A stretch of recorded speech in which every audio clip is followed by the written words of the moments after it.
Embarking on the journey to learn a new language is never a straight path, especially when life throws a few curveballs along the way. Today, I'm going to share my personal experience with learning Spanish over the past year, including the ups and downs, the hurdles, and the breakthroughs. It's been a journey filled with challenges, but also some surprising moments of progress. Here's a quick look at where I've been and where I'm headed with my Spanish learning journey. Let's get into it. I have no way of tracking how long I have been learning Spanish at this point. I started learning Spanish again this year, not seriously, in February, and then took it kind of seriously around May, and all this was happening on Duolingo. At this time, I hadn't really decided whether I wanted to take it seriously or not, and so I was just working my way to a decision while doing the lessons on Duolingo. 3 months after February, I decided that I wanted Spanish to be the second language I learned after Thai, and so I introduced it to the channel. By some turn of events, I got admitted into uni and had other classes going on a different platform, and life just got super overwhelming. And so language learning and some other hobbies had to take the backseat. Therefore, I barely even managed to properly get into learning Spanish actively. I did keep up with my Spanish lessons on Duolingo up until the end of July and then resumed in October after I wrapped up my term in uni. I had decided to take the next term off because I burned out pretty badly. I'd been going crazy with the classes since May of the year, and let's just say I was biting more than I could chew. I took a month to get semi-recovered and then gradually dived back into learning Spanish and Thai. Spanish was taking the backseat while I immersed myself in Thai to kind of get back to where I left off. Spanish honestly was very difficult for me to learn in the sense that I couldn't find a way around committing to it. I would show up to study and have no idea what to do. Everything felt so boring, and the idea of pushing myself through a lesson on Duolingo or from a textbook would literally give me a headache.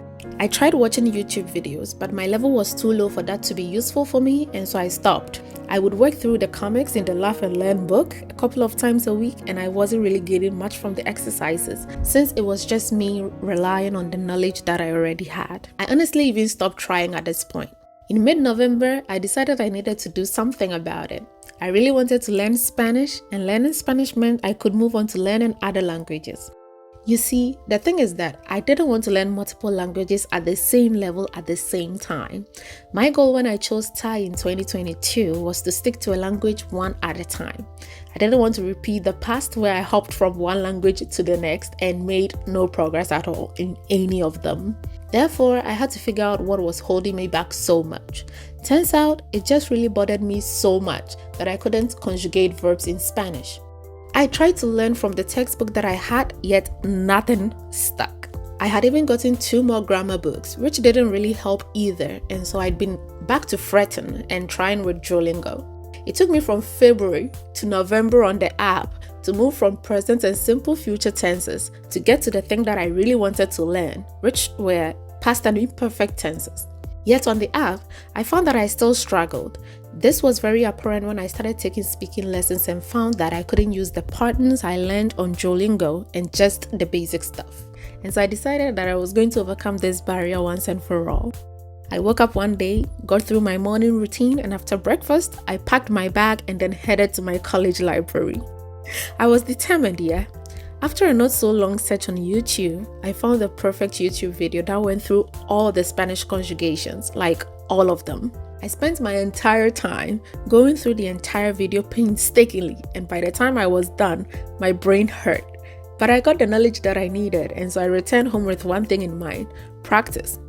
But I was just too overwhelmed to do that, and so I left it for the next day. The next day, I returned to my grammar workbook and started practicing. I had a blast because I actually knew what I was doing that time. Duolingo was still overwhelming, and so I just stuck to 1 lesson per day instead of a unit. It became that way because I had moved from A1 level to A2 in the app, and so it took quite an effort to get through the lessons. Still, the torture didn't end there. I got bored of the translation exercises when I got past my level, that is, when the lessons got too difficult for me. I couldn't track what I was doing and nothing worked for me. I was failing hard and I hated it. I even thought to put it off and then take it as a class in college in the spring semester, or I could take it in uni, which I didn't want to. I could also choose to take it as a class on the study platform I was using, but I didn't like any of those ideas. Anyways, December rolled around and I figured out I had no clue why I was learning Spanish in the first place. It seemed that just speaking it wasn't enough of a goal to motivate or even inspire me, and so I sat down, put pen to paper, and then figured it out. I did that for Thai too because I had started becoming a little complacent in my efforts.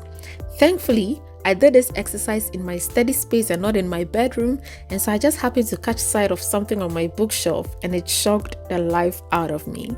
I immediately pulled 2 books out of my bookshelf and could not believe that I had totally forgotten about this the entire year while looking for what textbooks to acquire for Spanish. Norwegian Tutor and French Tutor. I loved these books back in 2021. I was going to get it in all the languages that I wanted to learn if they were available, but had totally forgotten about it. And I got mad at Amazon for never recommending them when I went on my hunt to buy Spanish textbooks. And so I immediately placed an order for a copy, even after I had told myself no more language textbooks. With my goals, game plan, and the excitement for my incoming book, I felt like I had rekindled my inspiration and motivation to learn Spanish. Through the process of figuring it out, I figured I really didn't enjoy the vlogs, but one thing I loved was watching movies. So I went on Netflix, picked an Italian series because none of the Spanish ones caught my fancy, and I'd already seen the ones that I liked, and then switched the language to Spanish. It was amazing. I'd watched Valeria and Perfil Falso in October, and that had been it. It seems you really don't have to do much to grow, because it seemed the little I'd been doing, learning from books every now and then and doing the lessons on Duolingo, really made things come together for me. I also think that Spanish session made all the difference because I could understand the tenses of the verbs I knew in different forms without feeling like I was stuck not knowing what they meant, and it was such a refreshing experience. I dove right in when my Spanish tutor textbook arrived, and man, was I right. It was all I'd been looking for this entire time. I am so happy to have it, and I feel like I'm going to be going at it with a tenacity I haven't had since I began learning Thai in, 2019, but that's besides the point. That was quite the update there. I did take a placement test, and according to the results I received, I am A2 on the basis of comprehension/vocabulary. For A2, you can read short, simple text on familiar topics. You might still need to rely on a dictionary or a translation app for more complex sentences, which is a very accurate description of where I am at. I am going to be sticking with this book for now until I am through with it. I had been looking for something like when I had the Easy Thai book for Thai, and so I am just going to follow the same system. On speaking, I don't take speaking classes often. Once or twice a month is enough for now. I don't use Spanish at all, as in journaling or reading, just yet. I have only ever journaled once in the past month and twice during the entire timeline. Since I've been off work taking time to recover, I haven't had any opportunities to speak it in person either. My goal, that is going to be my guide for the next few months, is to be able to use the language at work, and so we'll see how that goes. I will be giving it my all, as I would like some time of the next year to go towards learning 2 more languages. Hopefully that happens because it's going to be quite the year next year. So that's my update on learning Spanish so far. While it's been a bit of a roller coaster, I'm excited to keep pushing forward and make real progress over the next few months.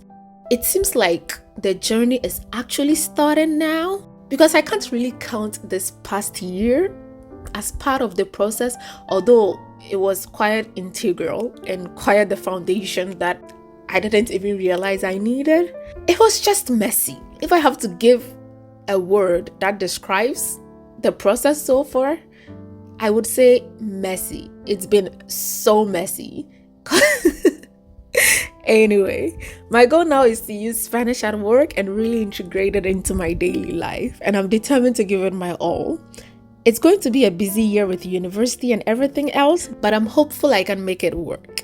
I'll be sure to keep you posted on how things go, hopefully with more exciting updates ahead. Thanks for joining me on this journey, and I will see all of you blessed souls next time. Ciao, buddies!